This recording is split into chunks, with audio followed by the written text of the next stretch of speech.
Welcome back. Our next guest has a simple test that he says can instantly assess someone's true character. Eric Ritmeyer is a former U.S. Marine. For the last 10 years, he's been a professional speaker. He wrote this book. It's called The Emotional Marine, 68 Mental Toughness and Emotional Intelligence Secrets to Make Anyone Instantly Like You. Hi, Eric.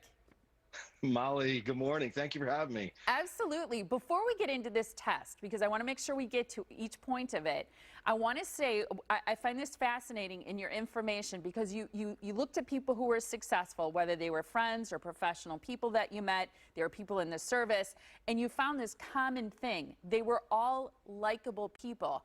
We had a guest once tell us that a parent's most important job with their children is to teach them how to be likable because they're going to have more success and get along better in life. And that struck people so much.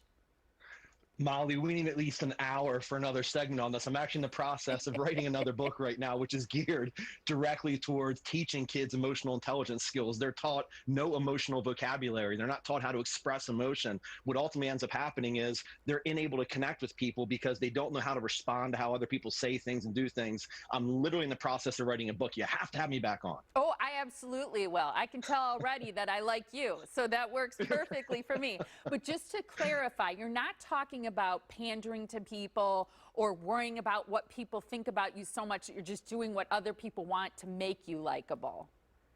No, we're all hardwired the same exact way, Molly. We're just different variations of the same exact core psychological blueprint. We all want love. We all want kindness, compassion, empathy. These are things that people really don't understand how important they are. So by all means, we have to be sincere. We have to be authentic. But a lot of times people we're not taught emotional intelligence skills, basic things, how to show respect to people, how to make them feel important, how to make them laugh, how to earn trust. Very simple skills that will instantly form a connection with people. All right, let's get into this test because we'll have you back another time too.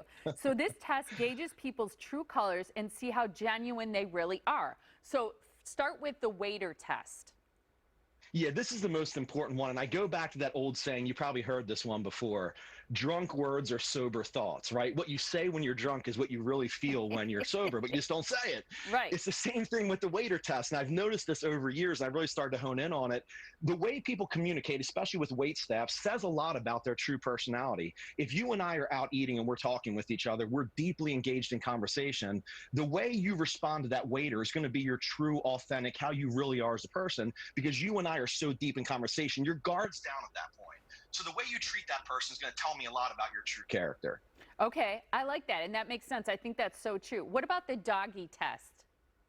Yeah, the way we treat animals, basically, I view it as someone who's, let's call it helpless, someone who provides no benefit to us. I call this unilateral conversations versus bilateral conversations. A unilateral conversation is a one-way. It's just we're having a conversation. They can provide no benefit to us. Bilateral is somebody who we're talking with. We know there's a two-way street here. We're gonna treat them differently because we might want something from them in the future, which sounds horrible to say. When it comes to pets and animals, they're helpless. They really are pretty much defenseless. So the way they treat that animal, I know it sounds crazy. It's not a human, but the way they treat that animal is going to tell us a lot about who they are and how they treat people who are in bad situations. So key. I like that. What about the police officer test? And this would probably apply to not just police officers, but maybe teachers also, for example.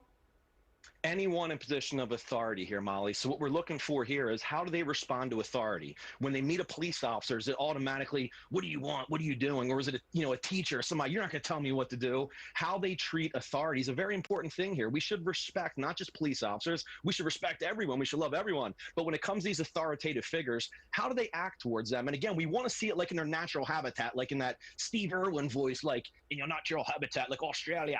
You want to see these people in like natural habitat. How do they respond when when the guard's down? That's what we're looking for. What about the child test? I like what you say about this one.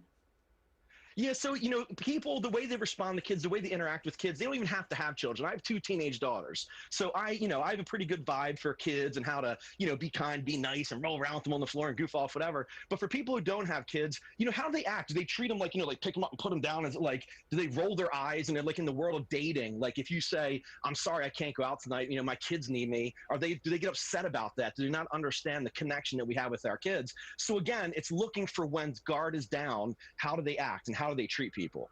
I love that. You became a Marine when you were 17, didn't you? I joined when I was 17. My mom was not happy about it, but I was like, you know what? I'm going, so I'm going to go. But then I shipped out when I was 18. It was the absolute best thing I ever did. I love anybody who wears a uniform, so it doesn't matter to me. We all bleed green. Well, thank you for your service. And one last quick question. Who in your life is somebody who you think has a very high EQ, high emotional intelligence? I am absolutely obsessed with Dan Crenshaw. He's the Republican candidate in Texas, the House of Rep. He is just absolutely, me in my mind, so someone who's high in emotional intelligence is very self-aware, is able to regulate emotion. He's always even keel. I'm infatuated with him. I think he's very high in EQ. We could all learn lessons from him. So great talking to you today, and I look forward to having you back when you write your next book. Molly, it was awesome. Have a wonderful day. Thank you so much. Absolutely. You too. Stay in touch, and you can find Eric's book on Amazon or his website. It is mentaltoughnesspeaker.com. Still ahead today, a new